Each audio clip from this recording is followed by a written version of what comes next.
여러분, 아이들의 태명이나 이름을 지어보신 경험이 있으실 건데요. 저희 집에는 아이가 셋이 있습니다. 1번, 2번, 3번, 0번과 같이 낳은 아이들인데 다 태명이 있었습니다. 1번은 여호와께 피하는 모든 사람은 다 복이 있도다, 다 복이 있도다 이래서 다복이였고요. 둘째 2번은 늘 하나님께 찬송하는 사람이 되었으면 좋겠다 이래서 찬송이라고 지어줬고요. 이제 3번은 셋째가 되다 보니까 다들 태명으로 부르는 이름이 각각이더라고요. 그래서 아예 이름을 일찍 지어준 기억이 나요. 그래서 세상에 기쁨을 주는 사람이 되기를 바라서 세희 이렇게 지어주었습니다. 이렇게 이름을 지어줄 때나 태명을 지어줄 때는 꼭 이런 사람이 되었으면 좋겠다 하면서 지어줍니다. 우리 신앙인들은 성경의 위대한 인물들의 이름으로 많이 이름을 지어주는 경우가 있지요. 부모로서 위대한 신앙의 선조들이 남겨준 그 신앙의 유산처럼 내가 살지는 못했지만 내가 낳은 이 자녀만큼은 훌륭한 믿음의 선배들이 남긴 그 아름다운 신앙들의 빛깔을 닮아가기를 바라면서 지어주는 이름들입니다. 요셉, 다윗, 요한, 에스더 등등. 아니면 성경의 인물들이 아니더라도 하원, 하종, 예원, 예종, 예찬, 하준, 예준, 하은, 예은 등등 부모님의 귀한 바람을 담아서 이렇게 이름을 지어줍니다. 그런데 그런 이름들 중에서요, 바울이라는 이름은 어떤 사람이 되길 바라면서 지어주는 것일까요?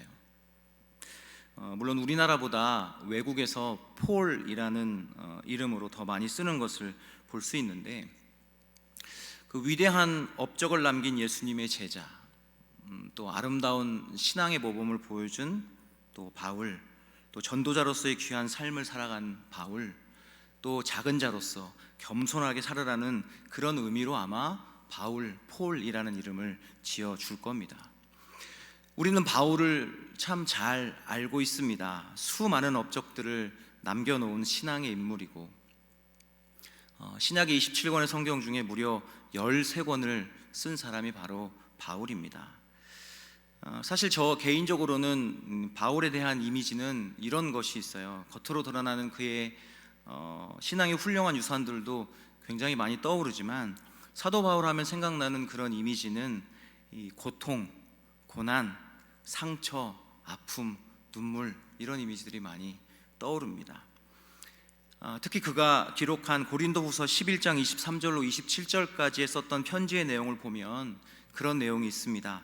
내가 수고를 넘치도록 하고 옥에 많이 갇히고 매도 수없이 많고 유대인에게 많이 맞았으며 40에서 하나 감한 매를 5번이나 맞고 또 태장으로 맞고 돌로 맞고 3번의 파선에 강의 위험, 강도의 위험, 이방인의 위험, 시내의 위험, 광야의 위험, 바다의 위험, 밥도 못 먹고 잠도 못 자고 굶고 춥고 헐벗고. 이런 내용을 보면 신약의 27권의 성경 중에 13권을 썼던 바울, 우리에게 이신칭이라는 그런 교리를 잡아준 신학자이고 엄청난 업적을 남겨놓아도 여전히 사도 바울 하면 떠오르는 그런 단어들은 고통, 눈물, 상처, 슬픔, 이런 단어들이 떠오릅니다. 여러분, 이런 모습만 보면 누가 이런 바울에게 이 사람은 정말 하나님의 축복을 받은 사람이구나 라고 쉽게 이야기할 수 있는 사람이 있을까요? 그런데 이상하게도 교회를 다니고 있는 사람들에게 닮고 싶은 성경의 인물 중 한 사람을 고르라면 아마 세 손가락 안에 드는 사람이 바울일 겁니다. 그 이유가 뭘까? 오늘 말씀을 묵상하면서 그런 생각을 좀 해보았습니다. 우리가 정말로 닮고 싶어하는 사람, 바울. 정말로 그의 인생에서 보석처럼 빛나는 그 업적을 내가, 아니면 우리 자녀들을 통해서 남겨보고 싶은 욕심이 있어서 선택했다라고 하기보다는요, 그의 인생에 있어서 뗄 수 없는 그 많은 단어들, 고통, 환난, 고난, 역경, 눈물, 상처, 아픔, 만나지 않았으면 하는 그 수많은 어려움을 겪었음에도 불구하고 그 상황 가운데 하나님의 그 위로하심을 끊임없이 붙잡고 나아갔던 사도 바울의 신앙을 바라보면서 바울 자신의 인생의 여정 속에 겪었던 환난과 역경이 축복의 반대말인 저주가 아니라 하나님이 나에게 다가와 주신 축복의 변장된 또 다른 모습이다 라고 고백했던 그 신앙을 본받고 싶은 것이 아닐까라는 생각을 해보았습니다. 사랑하는 성도 여러분, 우리 모두는 따뜻한 사랑의 위로가 절실히 필요한 오늘을 다들 살아가고 있습니다. 내가 누군가에게 위로를 주는 것도 참 의미가 있지만요, 지금은 누군가로부터 내가 위로를 좀 받고 싶은 마음이 훨씬 더 크실 겁니다. 이 말을 뒤집어서 생각하면 그만큼 내가 가지고 있는 내면의 상처와 깊이가 누구보다도 깊다라는 이야기가 아니겠습니까? 우리가 함께 읽은 이 본문 고린도후서는 고린도전서를 쓴 지 1년 후에 고린도 교회 성도들에게 바울의 마음을 담아서 다시 쓴 편지입니다. 이 고린도후서의 앞부분에 끊임없이 바울이 고린도 성도들에게 전해주려 했던 복음의 메시지의 핵심은 다른 무엇이 아니라 바로 위로였습니다. 위로. 고린도 교회 성도들에게 소개해주고 싶었던 하나님의 성향을 다른 것이 아니라 위로의 하나님으로 바울은 소개를 해주고 싶었던 것입니다. 끊임없이 전해주고 싶었던 사도 바울의 위로, 도대체 그렇다면 고린도 교회 성도들에게 그토록 전해주고자 했던 위로는 어떤 위로일까요? 우리가 그냥 알고 있는 단편적인 위로는 아니었을 거라는 생각이 듭니다. 그렇다면 사도 바울이 오늘 고린도 교회에게 특별히 이 위로라는 단어, 오늘 본문에서 10번 이상을 써가면서 다른 하나님보다 위로의 하나님을 그들에게 보여주고자 했던 그 위로는 도대체 어떤 위로였는지 오늘 말씀을 통해 두 가지만 생각해보고, 바울이 고린도 교회에 전해주고자 했던 그 위로를 우리가 말씀을 듣고 잘 깨달았다면 이번에 우리가 겪고 있는 이 많은 일들을 통해 사도 바울이 전해주고자 했던 이 뜨거운 위로의 마음을 우리 서로에게 전해줄 수 있지 않겠는가 하는 그런 기대감을 가지고 오늘 두 가지 그 위로의 의미를 좀 생각해 보고자 합니다. 첫 번째로 사도 바울이 고린도 교회 성도들에게 전해주고자 했던 위로는 하나님을 바라보게 하는 현장으로 이끌어가는 것으로서의 위로입니다. 하나님을 바라보게끔 하는 현장으로 이끌어가는 것, 이게 무슨 의미일까요? 여러분, 4절 말씀, 오늘 본문의 4절 말씀을 함께 보시겠습니다. 우리의 모든 환난 중에서 우리를 위로하사 우리로 하여금 하나님께 받는 위로로서 모든 환난 중에 있는 자들을 능히 위로하게 하시는 이시로다. 자, 볼까요? 오늘을 살아가는 우리의 삶의 여정들을 가만히 들여다보면 내가 원하던 원치 않던 나를 기다리는 불청객이 있습니다. 그게 뭐냐 하면 바로 환난과 역경과 고난입니다. 여러분, 환난과 역경과 고난을 만나는 것을 즐거워하는 사람이 어디 있을까요? 그럼에도 불구하고 이 세상에서 두 발을 디디고 살아가는 이상 우리는 그것을 피해갈 수 없다는 것입니다. 그 이유가 무엇일까요? 크게 두 가지로 생각해 보면, 첫 번째는 하나님께서 창조하신 이 세상의 모든 피조물들이 죄로 인하여 오염되어지고 타락되어졌기 때문입니다. 그래서 사도 바울이 로마서 8장 18절 이하의 말씀에 뭐라고 고백하냐면, 하나님이 창조하신 이 아름다운 피조물의 세계가 죄로 인하여 오염되었기 때문에 이 피조물들이 종노릇, 죄의 썩어짐에 종노릇하고 있다라고 표현해주고 있습니다. 하나님의 말씀으로 이 세상을 창조하셨습니다. 그리고 참 보시기에 좋았더라 라고 말씀하셨습니다. 그렇게 아름답게 창조하신 이 세계를 인간에게 맡깁니다. 너희는 생육하고 번성하여 땅에 충만하라. 그리고 이 모든 것들을 잘 다스리고 정복하라 라고 이렇게 하나님께서 말씀하시고 맡겨주셨는데, 우리 인간 안에 죄가 들어오게 되면서 이 하나님이 만드신 아름다운 창조의 세계를 인간의 죄악으로 인하여 완전히 뒤엎어버렸던 사건들이 창세기에 기록이 되어져 있습니다. 그때 이후로부터 하나님이 만들어 놓으신 아름다운 창조의 세계는 죄로 인하여 타락되고 오염되어졌습니다. 그래서 그 피조물들이 썩어짐에 종노릇하며 오늘도 죄 가운데 탄식하며 살아갈 수밖에 없다라는 것입니다. 이 피조 세계에서 살아가는 저와 여러분들도 하나님께서 창조하신 피조물 중 하나가 아니겠습니까? 그런 피조물들이 썩어짐의 종로로 타며 죄와 사망으로 오염되고 타락한 이 세상 안에 우리가 살아가고 있기 때문에 당연히 죄의 영향으로 인하여 우리가 고난과 환난과 역경을 경험하면서 살아가는 것이 우리의 삶의 모습, 이것이 첫 번째 이유라는 것입니다. 두 번째로 이 불청객을 어쩔 수 없이 만나며 살아갈 수밖에 없는 이유가 한 가지 또 있습니다. 그 이유는 오늘 우리가 읽었던 5절 상반절의 말씀입니다. 그리스도의 고난이 우리에게 넘친 것 같이 라고 표현되어져 있습니다. 그리스도의 고난이 우리에게 넘친 것 같다. 이게 무슨 말일까요? 그리스도의 고난이라는 말은 우리가 예수 그리스도를 믿기 때문에 당하는 고난을 이야기하고 있는 것입니다. 우리가 그리스도인이기 때문에 당하는 우리의 연약함이고, 우리가 그리스도를 따르는 사람들, 우리가 그리스도의 제자들이기 때문에 이 세상에서는 고난과 역경을 겪을 수밖에 없다는 그런 이야기입니다. 에베소서 2장 말씀에 보면 바울이 우리에게 이 부분을 정확하게 설명해 주고 있습니다. 우리는 하나님의 아들 예수 그리스도를 따라가는 주의 백성들입니다. 그러나 공중권세 잡은 자들은 여전히 그들의 영향력을 미치게 하기 위해서 하나님을 믿는 자녀들, 즉 예수님을 믿고 따르는 자녀들을 믿음의 여정에 서지 못하도록 끊임없이 끌어내리려 한다는 것입니다.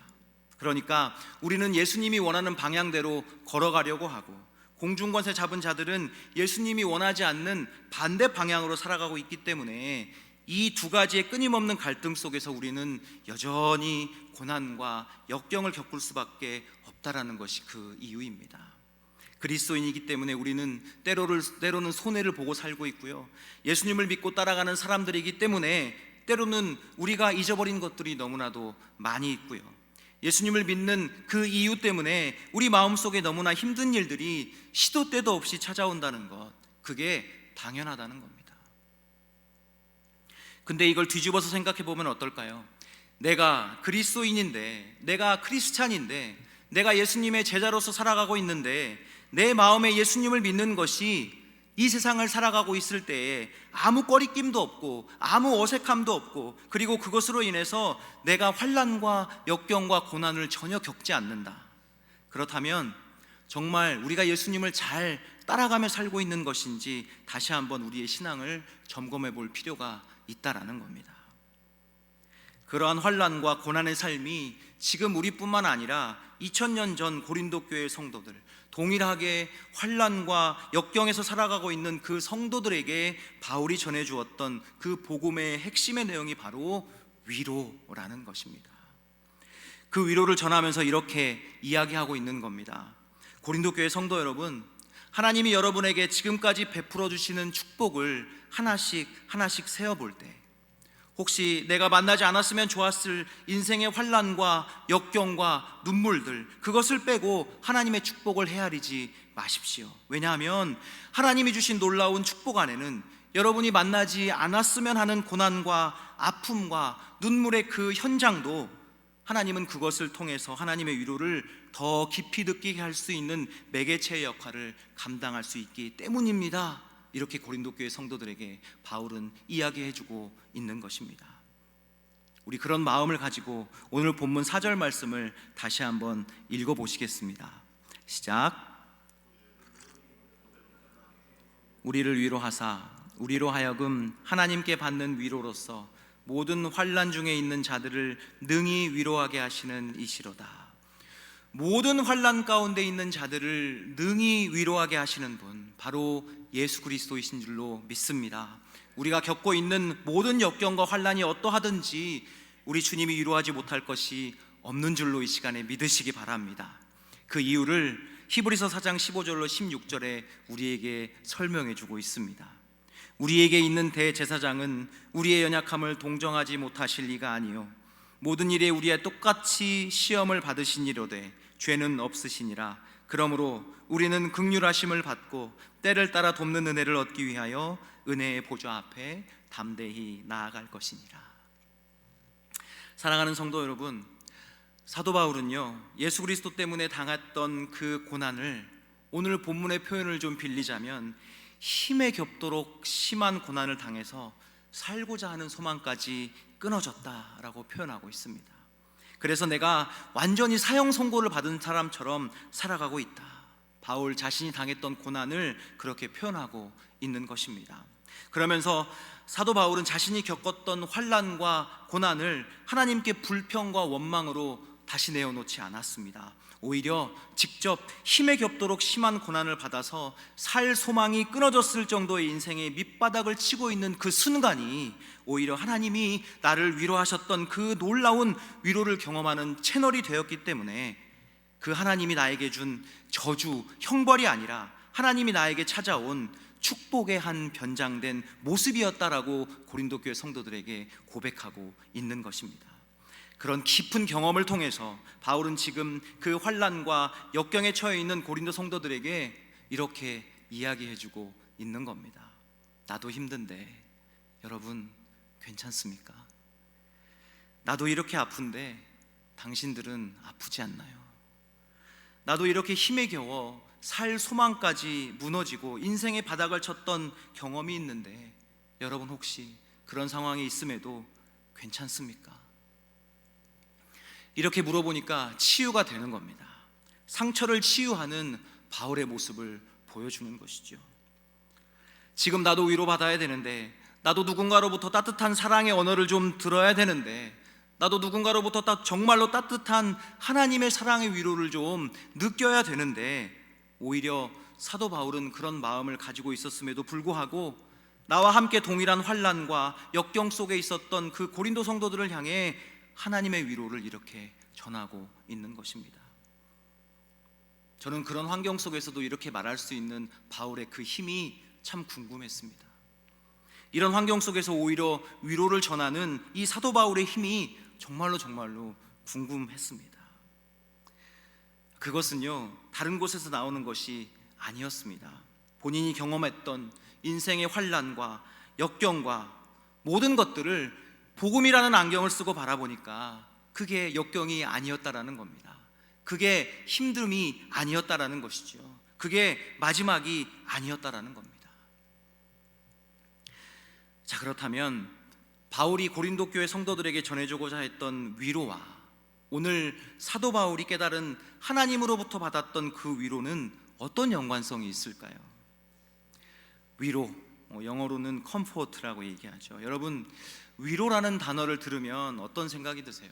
이 위로의 정의를 좀 내려본다면 이 절망의 상태에 있던 사람을 일상적인 상태로 바꿔놓기 위해서 행하는 모든 행위 그 자체를 우리는 위로라고 보통 이야기합니다. 그러니까 여러분 주위에 알고 있는 어떤 사람이 극심한 절망에 빠져 있어요. 그래서 그 사람에게 다가가서 때로는 말로 위로하기도 하고, 때로는 같이 묵묵히 있어주기도 하고, 때로는 함께 밥을 먹기도 하고, 함께 시간을 보내주는, 그래서 그 극도의 절망 가운데 있던 그 사람이 일상적인 상태로 다시 옮겨질 수 있도록 하는 우리의 모든 행위 그 자체가 위로라고 하는 것이지요. 저도 그 큰 위로를 경험한 적이 있습니다. 대학교 1학년 때였는데 기말고사 때였습니다. 기말고사 때 실기시험을 보는데 며칠 동안 정말 스트레스가 많이 쌓였던 거예요. 그래서 그 전전날부터 잠을 자지 못하고 계속 머릿속에서는 노래로 실기시험을 봐야 되니까 그 노래를 되뇌이면서 잠을 자도 그 노래, 밥을 먹어도 그 노래, 너무나 스트레스가 되었던지 시험 보는 날 아침에 일어났더니 눈이 이렇게 부어 있었어요. 눈에 확 띌 정도로. 그래서 시험을 보지 못할 정도로 너무 그런 상황이 되었는데, 사수해서 대학교를 들어갔기 때문에 정말 시간이 너무나 소중했던 그런 시절이었는데, 이 실기시험, 정말 내가 갈고 닦았던 중요한 것을 보여주기 위한 실기시험 때 그런 일이 벌어지니까 너무나도 절망스러운 느낌이 들었습니다. 이 실기시험 당일날 무대에 들어섰어요. 그래도 제 상태를 보여드려야 됐기 때문에 여러분처럼 교수님들이 이렇게 띄엄띄엄 앉아 계시고, 제가 가서 제 얼굴을 보여드렸더니 아이고 오늘 시험을 못 보겠구나 라고 해서 시험을 면제시켜 주었던 경험이 있었습니다. 그래서 제 실력을 발휘하지도 못하고 중간 점수를 받게 되었습니다. 그래서 밖에 나가서 절망 속에 빠져서 이제 앉아서 자꾸 눈물만 나오는 거예요. 그런 상황에 있는데 선배 형, 지금 이제 유럽에서 굉장히 활발한 활동을 하고 있는 그 선배가 저한테 와서 아무 이야기도 하지 않고 툭툭 치면서 밥 먹으러 가자 이렇게 얘기를 해주는 겁니다. 저는 그때 예수님을 보는 줄 알았어요. 그 말 한마디가 정말 저에게 큰 위로가 되었습니다. 그 선배는 기억을 못할지도 모르겠어요. 그 위로가 나도 언젠가는 나 같은 똑같은 경험을 하는 사람에게 그런 위로를 해줘야 되겠다라는 큰 깨달음을 얻은 그런 참 값진 위로였습니다. 그런데 이것은요, 제가 겪은 위로는 세상 사람들이 말하는 일반적인 위로예요. 세상적으로 말하는 일반 사람들의 위로라고 한다면, 오늘 성경에서 말하는 바울의 이 위로는, 고린도 성도들에게 전해주고자 하는 이 위로는 좀 다릅니다. 성경적인 위로인데요, 오늘 본문에 나오는 이 위로라는 헬라어 단어를 보니까 파라클레시아라는 단어입니다. 여러분 계신 곳에서 한번 따라해 보실까요? 파라클레시아.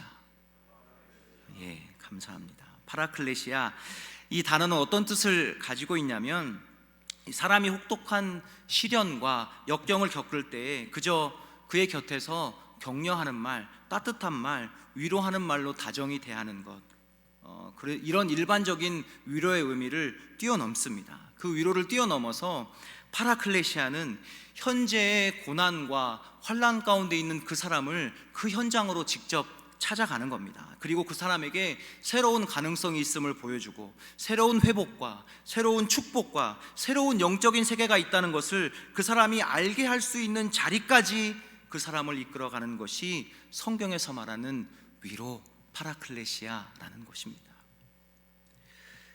여러분 이해가 되시죠? 자, 파라클레시아가 위로인데요, 이 파라클레시아라는 단어와 연관되는 또 헬라어 단어가 있습니다. 바로 파라클레토스라는 보혜사, 성령이라는 단어입니다. 이게 어원이 같은 단어인데요, 그러니까 성령 하나님이 우리를 위로하신다는 의미도, 우리가 극심한 절망 속에 빠져 있을 때 성령께서 오셔서 야 괜찮아, 일어나, 잘 될 거야, 눈물 닦아줄게, 일어나야지, 친절하고 다정한 말로 우리의 마음을 이렇게 위로하는 것이 아니라, 성령님의 위로하심은 극심한 절망 가운데 있는 저와 여러분들을 거기서 끝이 아니라 하나님의 새로운 능력이 있고 하나님의 축복의 열쇠를 하나님이 쥐고 계시기 때문에 그 하나님을 바라볼 수 있는 그 자리까지 우리를 이끌어 가시는 것이 성령님의 위로하심, 파라클레토스라는 것입니다.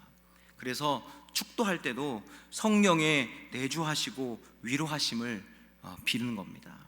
오늘 담임 목사님이 마지막에 축도해 주실 건데 성령의 위로하심을 꼭 넣어서 축도해 주실 겁니다. 이제 알고 기도 받으시는 거예요.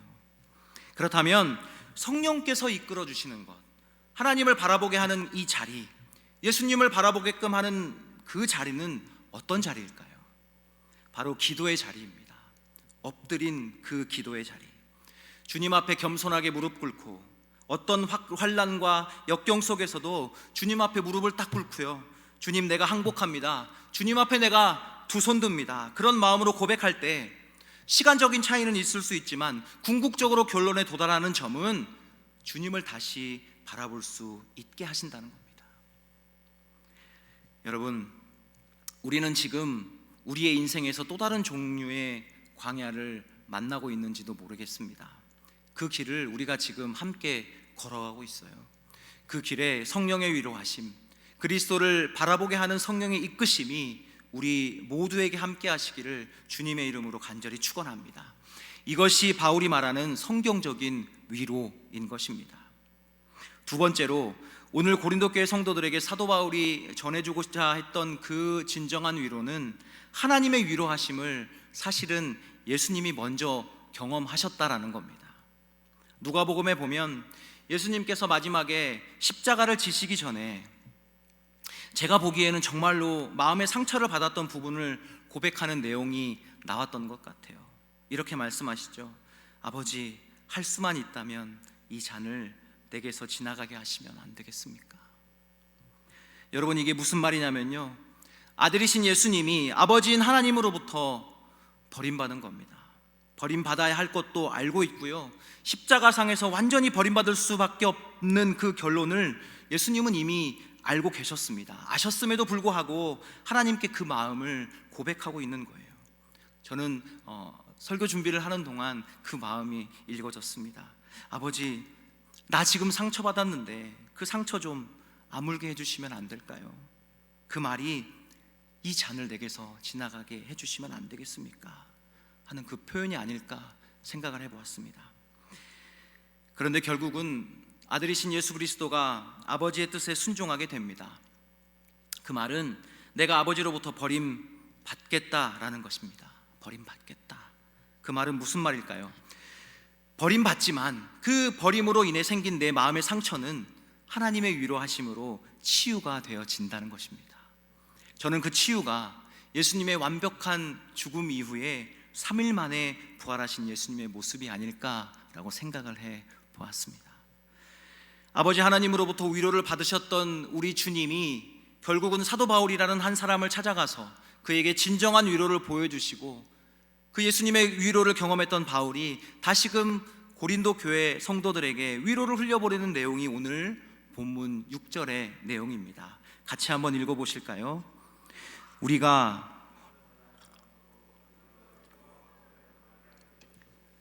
위로를 받는 것도 너희가 위로를 받게 하려는 것이니 이 위로가 너희 속에 역사하여 우리가 받는 것 같이 같은 고난을 너희도 견디게 하느니라. 우리 아들 되신 예수 그리스도는 그 환난과 역경을 아버지의 위로로 견뎌내신 분이십니다. 사도 바울도 마찬가지였습니다. 고린도후서 11장 23절로 27절에 겪었던 그 인생의 환난과 역경을 이겨낼 수 있었던 것은 바로 예수 그리스도의 위로하심 때문 아니었겠습니까? 그것을 경험했던 사도 바울이 고린도 교회 성도들에게 동일하게 고백하고 있는 것이지요. 아니, 오늘 부족한 저의 입술을 통해서 여러분에게 동일하게 하나님의 마음이 그렇게 전달되어지는 줄로 믿으시기 바랍니다. 여러분, 이런 말이 있습니다. 상처가 되는 경험은 우연한 사고가 아니다. 자기 존재의 방향을 찾기 위해, 삶을 진지하게 살기 위해 당신이 인내심을 가지고 기다려온 기회이다. 만약 그 사건이 일어나지 않았다면 당신은 그것과 비슷한 또 다른 경험을 찾아 나섰을 것이다. 제 말이 아니고요, 영국의 시인 W.H. 오든이라는 분이 하신 말씀입니다. 여러분, 바울이 개척한 고린도 교회는 참으로 문제가 많았던 교회였습니다. 하나님이 만들어주신 그 교회가 건강하게 성장하지 않기를 바라는 목회자가 세상에 어디 있을까요? 그런데 교회라는 공동체는 완전한 사람들만 모이는 곳이 아니지요. 삐그덕삐그덕거리는 소리도 많이 들리는 곳이 교회입니다. 만약에 여러분이 지금 설교를 듣고 계신 여러분들이 사도 바울이라면 이 고린도 교회의 여러 가지 문제들 가운데 가장 여러분의 마음을 아프게 하는 문제가 어떤 문제이겠습니까?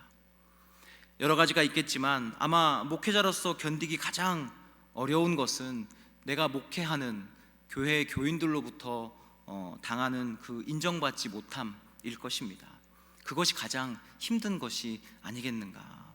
최선을 다해 열심히 목회하지만 들려오는 소리는 오히려 힘을 더 떨어뜨리게 만들고요, 그런 소리를 들었다 하더라도 어디 가서 하소연할 것도 없고, 그런 답답한 마음이 사도 바울에게 있었습니다. 여러분, 이것은 제가 생각해서 한 말이 아니고요, 고린도전서 4장 13절 말씀에 보면 고린도 교회 성도들이 사도 바울을 이렇게 이야기합니다. 찌꺼기 같은 사람, 찌꺼기 같은 사람이라고 무시하며 말하는 장면이 고린도전서 4장에 기록이 되어져 있습니다. 그런 소리를 들었음에도 불구하고 사도 바울이 고린도 교회 성도들을 비방했을까요? 비방하지 않았습니다. 성도들을 부끄럽게 여기지도 않았습니다. 너희가 환난과 역경 속에 나를 잘못된 사도로 여기고 찌꺼기같이 여기고 면도칼 같은 것으로 내 마음을 후벼판다 할지라도 내가 너희를 포기 못하고 비방하지 못하고 너희들에게 부끄럽게 하지 못하는 이유는 내가 복음으로 너희를 낳았기 때문이다. 내가 복음을 정확히 깨닫고 복음이라는 안경으로 내 인생을 해석해내고 나니까 나는 하나님의 위로를 얻었던 것을 깨달았다. 그러니 복음으로 낳은 내 자녀들아, 설사 너희들이 나한테 그렇게 다가온다고 할지라도 나는 너희들을 포기하지 않는다. 나는 하나님의 위로하심을 알았다 했던 사도 바울의 마음을 우리는 다시 한번 기억해야 합니다. 이제 사도 바울의 위로가 좀 보이십니까? 사도 바울은 자신의 그 모든 환난을 예수 그리스도의 위로를 통해서 이겨내게 됩니다. 여러분, 이것이 복음의 능력인 줄로 믿으시기 바랍니다. 예수 그리스도께서 겪어내신 고난은 사도 바울이 겪은 것과는 비교할 수가 없을 겁니다. 여러분, 우리가 아무리 살다가 아무리 답답하고 힘든 일을 만나도 예수님보다 힘듦이 더할까요? 아무리 고통이 있다 하더라도 예수님이 겪은 고통만 하겠습니까? 예수님은 사도 바울보다 더 큰 고통을 겪으시면서 그 환난과 역경을 하늘 아버지의 위로로부터 이겨내셨기 때문에 바울의 환난과 고난을 충분히 위로해 주실 수 있었다라는 것입니다. 여러분, 하나님의 위로는 나를 통해 누군가 흘러가야 될 때 그 위로가 진정한 위로가 될 수 있다라는 것입니다. 이런 의미입니다. 하나님이 저와 여러분을 위로하실 때, 우리가 절망 가운데 있을 때 하나님이 슈퍼맨처럼 딱 나타나셔서 괜찮아, 할 수 있어, 내가 위로해 줄게, 눈물 닦아, 이제 일어나야지 하시고 말씀하시는 하나님이 아니라요, 우리 하나님은 하나님의 위로를 경험했던 사람들을 통해서 그 다음 사람에게 위로가 흘러가게 해 주십니다. 그래서 여러분이 겪고 있는 환난과 역경과 같은 수준, 아니면 그 겪었던 환난과 역경보다 더 깊은 쓰라린 경험을 가지고 있는 사람, 그들을 통해서 하나님의 위로를 흘려 보내주고 있다는 사실이지요. 하나님의 위로가 흘러갈 수 있도록 오늘도 노력하는 우리가 되시기를 주님의 이름으로 축원합니다. 자, 우리 그런 의미를 가지고 다시 한번 4절의 말씀을 읽어보실까요? 우리의 모든 환난 중에서 우리를 위로하사 우리로 하여금 하나님께 받는 위로로서 모든 환난 중에 있는 자들을 능히 위로하게 하시는 이시로다. 아멘. 하나님의 위로, 예수님의 위로, 그리고 저와 여러분들이 받았던 하나님의 위로로 오늘도 모든 환난 중에 있는 자들을 능히 위로하게 하시는 이시니라. 누구를 통해서요? 저와 여러분들을 통해서요. 그럴 때 위로가 진정한 위로가 되는 줄로 믿으시기 바랍니다.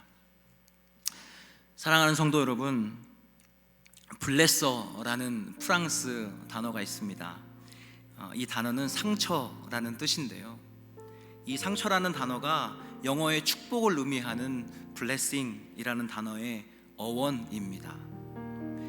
예수 그리스도의 복음 때문에 우리의 삶의 여정 속에서 지나가게 되는 이 고난이라는 구간은 축복이라는 구간과 서로 떨어져 있는 것이 아니라 서로 연결되어져 있다라는 사실입니다. 세상 사람들은 축복의 반대말을 상처라고 이야기하지만 예수 그리스도 안에서 복음을 깨달아 주님을 믿고 따라가는 우리들에게는 하나님이 우리들에게 주신 그 고난과 역경과 아픔과 눈물의 현장도 하나님이 우리에게 보여주신 축복의 변장된 표현이라는 것을 우리는 다시 믿음으로 한번 고백해야 되는 줄로 믿습니다. 하나님이 우리에게 주신 그 인생의 모든 축복, 내가 겪은 고난과 역경 그것조차도 하나님의 깊은 위로를 경험하게 하셔서 누군가 이 위로가 필요한 사람들에게 위로를 전해주라고 주신 축복임을 우리가 믿음으로 깨닫고 고백할 때에 누군가는 여러분의 그 신앙을 롤모델로 삼아서 여러분의 이름으로 자기 아이의 이름을 짓는 분이 생기지 않겠습니까? 말씀을 마칩니다. 기도하고 소망하기는 우리 교회를 통해서 하나님의 나라의 위로가 이 땅에 실현되어지기를 간절히 소망합니다. 세상의 어떤 위로로도 그 마음의 빈자리가 채워지지 않는 우리들의 지체들이 있다면 여러분 기억해 주십시오. 성령의 위로하심이 그 영혼의 극심한 절망 속에서 예수 그리스도를 바라보게끔 하는 그 자리로 이끄시고 계시는 성령님의 위로하심을 그분으로 하여금 느낄 수 있도록 함께 기도해 주는 우리 성도님들이 되어야 됩니다. 뿐만 아닙니다. 여러분들이 그런 하나님의 위로를, 주님의 위로를 경험해 보셨다면 오늘도 그 위로를 필요로 하는 우리들의 지체들 중에 누군가 여러분들의 눈 안에 들어오신다면 그 분에게 그 위로가 전해질 때 하나님의 나라가 임하는, 하나님의 나라를 미리 맛보는 아름다운 우리 교회가 되는 줄로 믿습니다. 오늘 사도 바울은 확신합니다. 내가 겪고 있는 이 거친 바다와 같은 역경을 통해 굳게 잡아주심으로 역사하고 계시는 우리 하나님, 그 확신을 가지고 우리의 인생의 여정 가운데 어려운 시기를 그 위로하심으로 이겨내시는 저와 여러분이 되시기를 주님의 이름으로 축원합니다.